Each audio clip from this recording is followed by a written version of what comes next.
This is Daily Blast Live. We're talking about what you're talking about. You all ready for this? Mm-hmm. Dun, dun, dun, dun, dun. This is a sham. No. Y'all, just stop. Get real.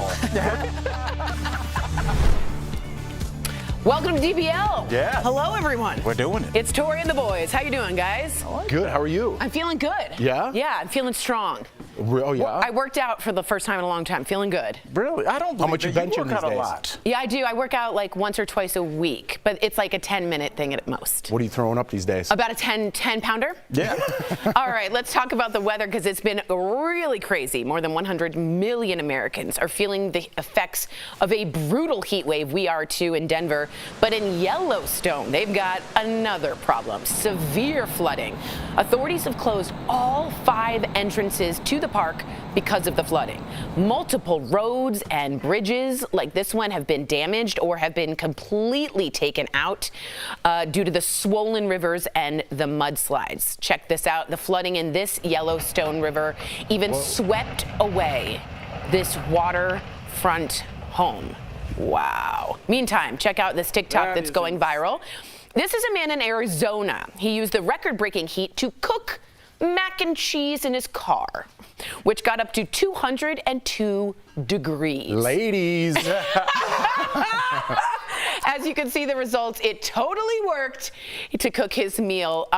He used the powder and all that, but I feel like we're going to continue playing weather problems until we actually do something about climate change. I think the worst thing we saw was powdered mac and cheese. Yeah, that was the worst. I mean, a lot of places that would not fly. I like the kind where you squeeze it out. No, it's got to be real cheese. Come on. All right. Different kinds. Yeah. Right. And you know, when we show like waterfront videos and things like that, it's like if you're right next to the ocean, sometimes it gets a little swollen. Yeah. And your house that's on the ocean might get some water in that. So maybe don't weather build. Is any different than say 5 years ago? Just from your perspective, no climate change, weird stuff. Do you think, like, does Jeff think? That's hard, man, because I don't know. Summers are hot, winters are cold. I'm from Chicago. I don't necessarily know it being colder as well as what's happening. Are we getting to the next beat? Yeah, we are. All right. Who cares about my weather talk? All right. All right. Yesterday was the second public hearing from the January 6th committee, and it mainly focused on how so many of Donald Trump's own Republican allies told him over and over that the election fraud claims were false. It also included more taped testimony from the Attorney General at the time, Bill Barr, and what he had to say to Trump about those claims. So let's take a look at his taped testimony. I told him that the stuff that his people were shoveling out to the public was I mean, that the claims of fraud were.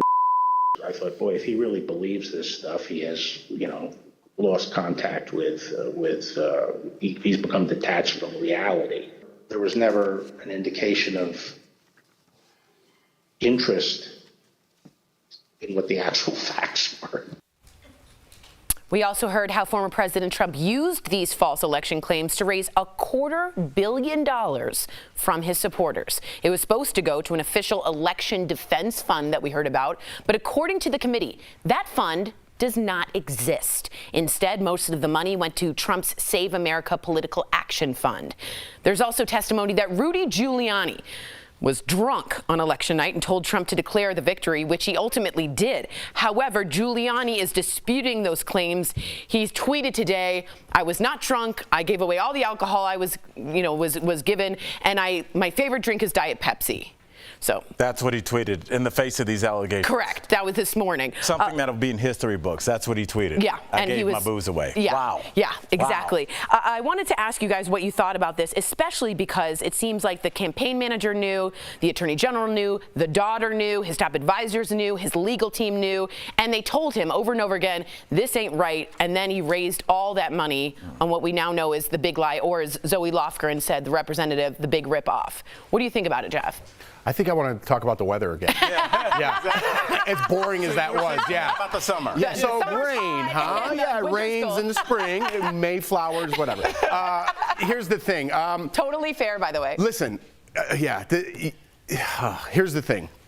Again, I still believe Trump in his mind thinks, because of his narcissism or whatever, thinks the election was taken from him. I truly do. You think he thinks he won? I think he thinks he won. That's what in his mind. That aside, if these allegations are true and money wasn't going where it's supposed to go, I am all for an interrogation of what's going on. I'm also all for other interrogations that are going on. I'm not trying to deflect and switch subjects.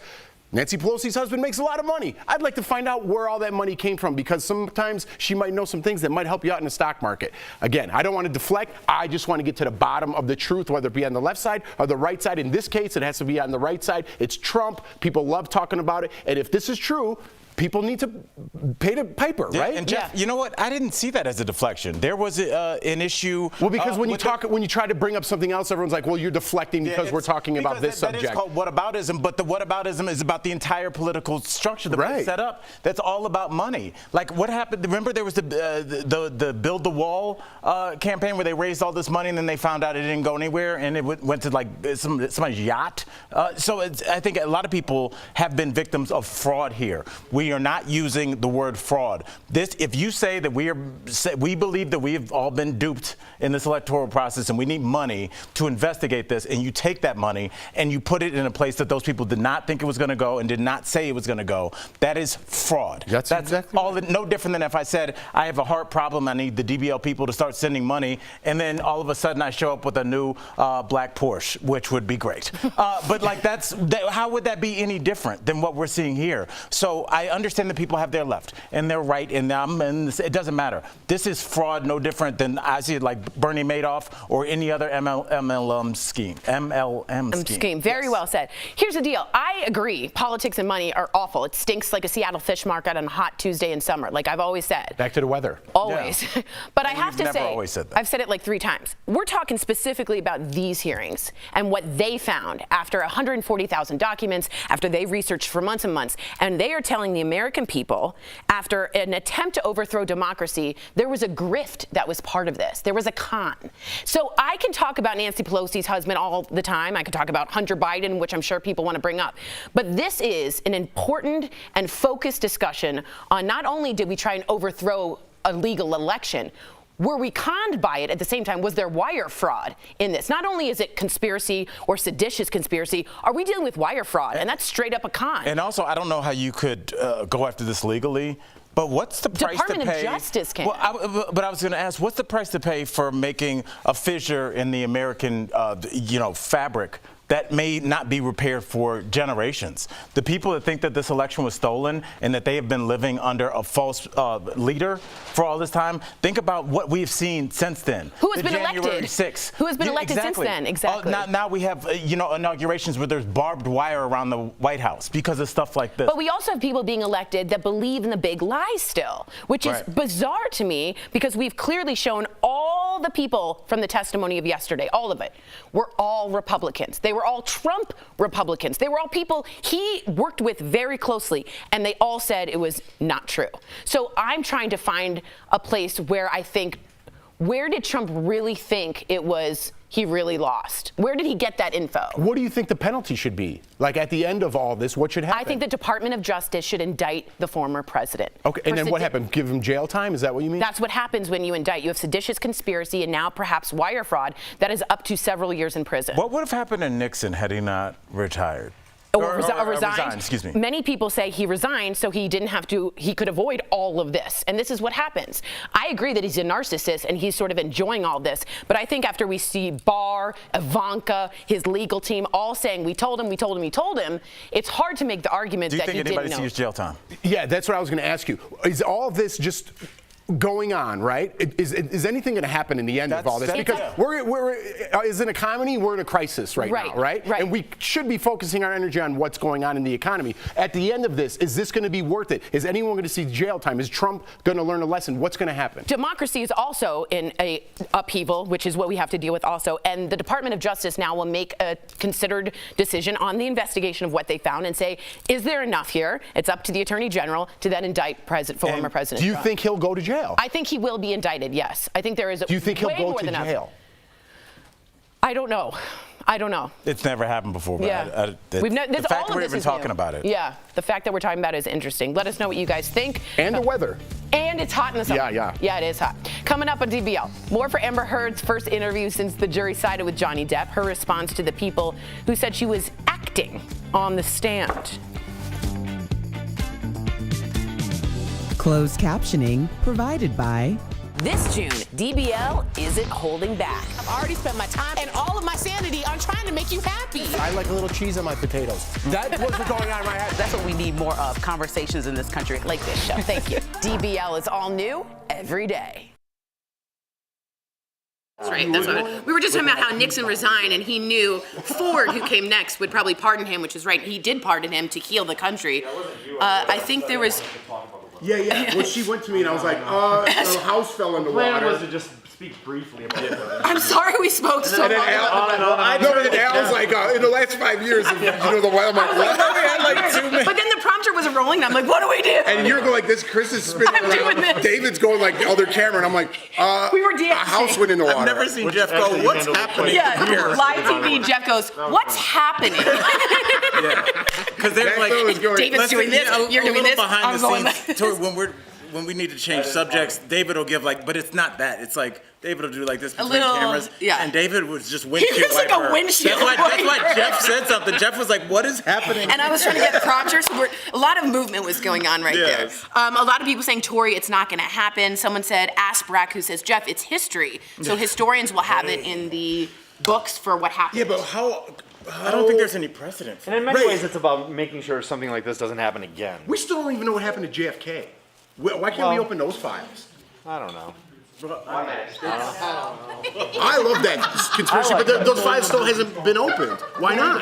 Because they Are we ever gonna- want everybody to be dead. But what I'm saying is, are we ever going to know the truth about anything? That's what I'm saying. So you could do all this investigation about Trump. To bring out this truth, I think- what happened in this past election. This is an effort to bring out. I think Let's bring it out. everybody's Well, going that's to keep what's passing happening. the Okay, buck, cool. though. Let's 'Cause start. That's exactly what happened by interviewing actually people that were there in the middle of it. All these people that are testifying were Trump, the people around him, and so they're trying to get the truth out there so that this doesn't ever happen again. But if you unravel everyone in government, on both sides, you're going to Well, find those are something that different stinks. hearings. Yeah. I think that the loop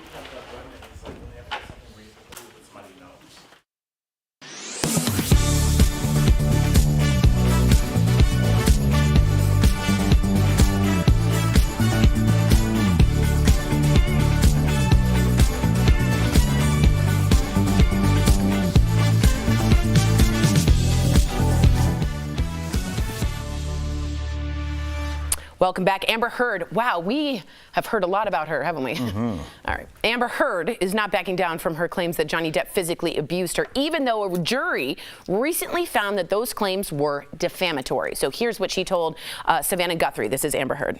Do you stand by your testimony and your accusations against Johnny Depp about abuse? Of course, to my dying day, will stand by every word of my testimony. The Depp team argued that you were the abuser, that you instigated physical violence. Did you?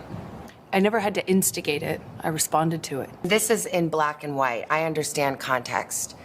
But you're testifying and you're just telling me today, I never started a physical fight, and here you are on tape saying you did. When you're in an abusive dynamic, psychologically, emotionally, and physically, you don't have the resources that, say, you or I do with the luxury of saying, hey, this is black and white. All right. Do you think that First of all, that shot was super Jeff dope. and I were like, that was a really cool it was shot. a cool shot? I noticed that too. Yeah. Do you think if she's claiming still that Johnny Depp abused her, he can sue her again? I was wondering, is that double jeopardy? No. Double jeopardy happens. By the way, that's the only thing people know. I love when people say that, like they love it. know the Ashley law, Judd and they're like, knew it. is that double I jeopardy? spoke to my father this morning, and he was getting ready, and I said, excuse me, is there double jeopardy with this defamation case? Can he sue again? And he said, absolutely.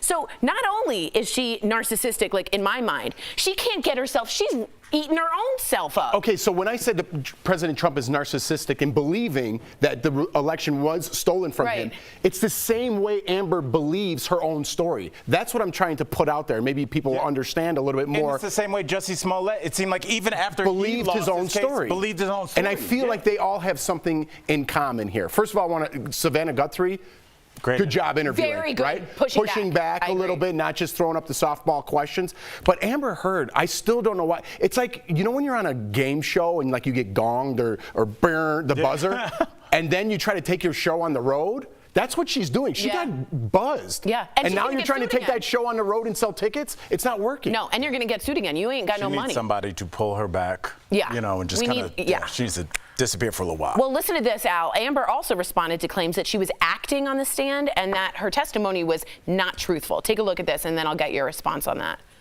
The Depp lawyer called your testimony the performance of a lifetime. Says the lawyer for the man who convinced the world he had scissors for fingers. I had listened to weeks of testimony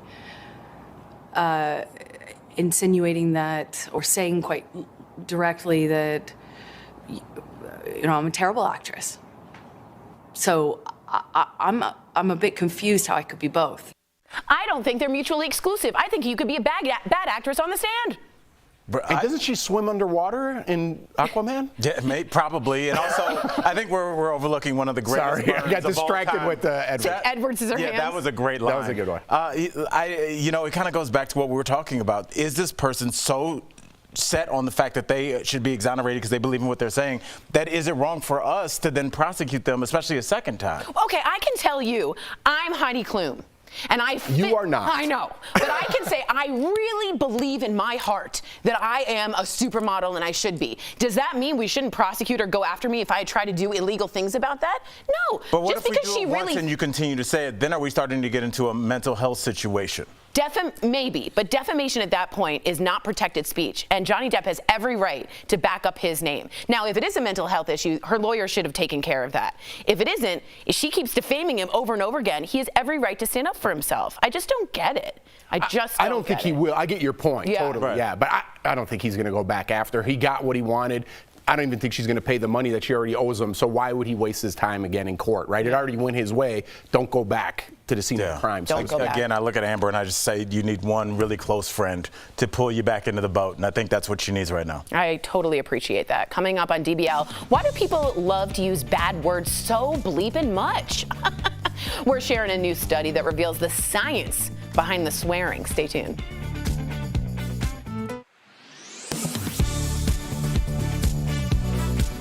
The Families First Coronavirus Response Act was passed in March of 2020, and it barred states from disenrolling people from Medicaid, even if they otherwise would have become ineligible.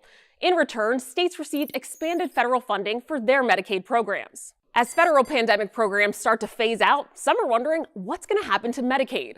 Verify reader Thomas texted us asking, is Medicaid coming to an end in July? So Thomas, let's verify. Our sources are the Department of Health and Human Services, the Commonwealth Fund, a nonprofit with a focus on healthcare policy, the Center on Budget and Policy Priorities, a nonpartisan research and policy institute, and the Urban Institute, a nonprofit research organization focused on advancing upward mobility and equity. We can verify, no, Medicaid coverage will not come to an end in July. But what should be ending on July 15th is the rule protecting expanded Medicaid coverage during the pandemic. But people who have Medicaid won't lose their coverage on that day. That's because HHS told states it would give them 3 months warning before ending it. And that deadline passed with no word from HHS. According to a September 2021 blog post from the Commonwealth Fund and a March 2022 blog post from the Center on Budget and Policy Priorities, once the public health emergency ends, states can begin to redetermine the eligibility of people enrolled in Medicaid. HHS has given states 14 months to complete that process. A September 2021 Urban Institute report estimated that states could disenroll as many as 15 million people during that period for a number of reasons, including an increase in income or administrative issues. So no, Medicaid is not ending in July, but states will be able to redetermine your eligibility once the public health emergency ends. With your Verify, I'm Ariane Till.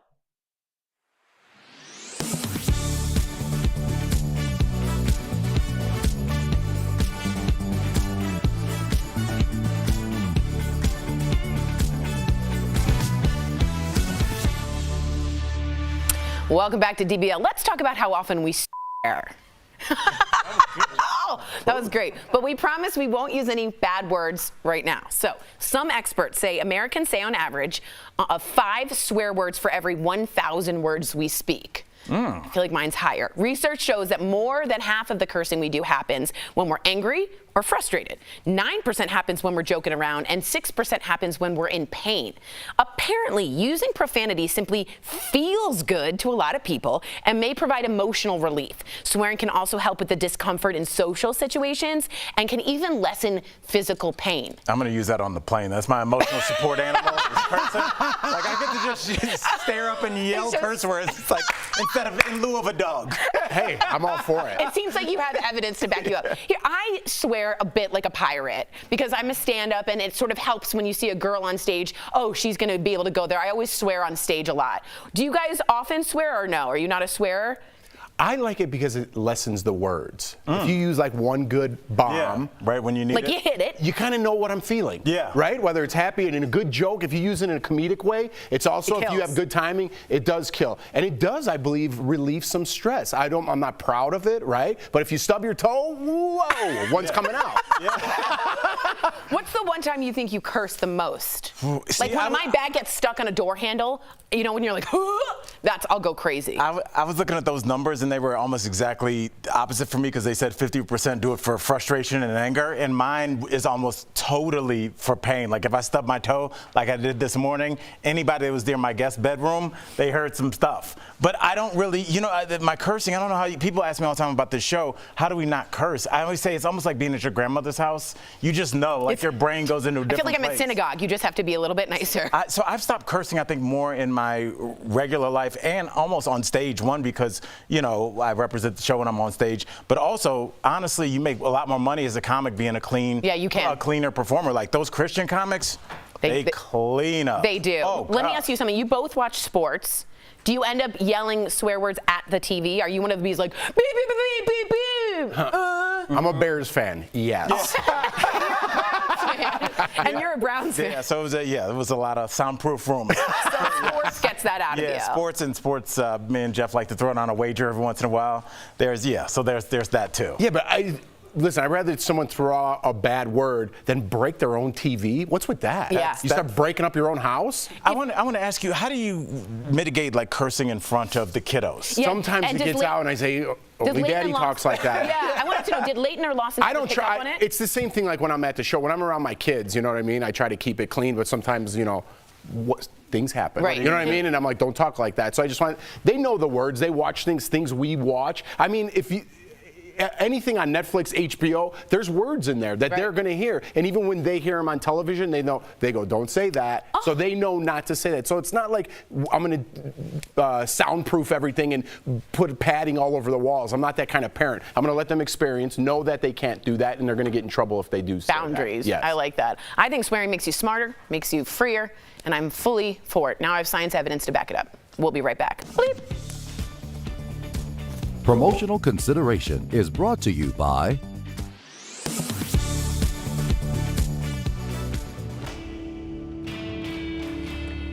Getting from point A to point B costs a pretty penny. Add a pop tire on top of high gas prices, and your empty wallet might drive you straight home to stay parked all summer. You asked, so I verify what role heat plays in car care. Don't pump the brakes on summer car care just yet. Viewer Renee Register has a question. Her tire blew out and someone told her the heat on the roads might have caused it. Is that true? Let's roll toward the facts with an expert source, Cynthia Roy, owner of Roy's Automotive in Greensboro. Not heat by itself. As we talked the other day about windshields, there's always going to be an underlying factor in conjunction with the heat to cause a problem. The culprit, overinflation. Once the tire gets rolling down the road, it builds up heat from the friction against the surface, which causes the air to expand even further, which causes more pressure on the tire, which eventually will cause a blowout, which a blowout is a sudden loss of air pressure from the tire. The solution? Prevention with proper car care. And we're going to find the valve stem and take the cap off, and it just unscrews. And then you take your gauge and you just press it down squarely and lift it up. The magic number is 30 to 35 pounds of pressure. If you have too much, there's an easy fix. You can flip the gauge around so that this end is up against it. Press it down, and that's going to let some air out. back to viewer Renee's question. Can heat on the roads cause a tire blowout? We will probably never reach those temperatures anywhere on Earth. So we'll deflate this claim as false, unless your tire just has too much hot air. And that's verified. And our second source, Consumer Reports, suggests you check your tires monthly because they can typically lose up to 1 psi per month. Also, invest in a good tire gauge like a portable compressor. With your Verify, I'm Megan Malaris. A new study shows most apps used by kids are collecting and sending personal data to advertisers. Let's connect the dots. Software company Pixelate released a new study saying over 2/3 of popular iPhone apps likely used by kids collect their data. For Android, that number jumps to nearly 80% of apps. All of that information could include location, your internet address, and even a code that can identify a child's device. There is a law designed to prevent all of this, called the Children's Online Privacy Protection Act. It prevents companies from gathering personal information for kids under 13. But app developers, they've found a way around it. The Washington Post reports developers offer kid-friendly content without labeling the app as a kid's app, and they never ask a user's age. In a separate study from London, one company found that by the time a kid reaches the age of 13, advertisers have already collected an average of 72 million data points on them. And that is connecting the dots.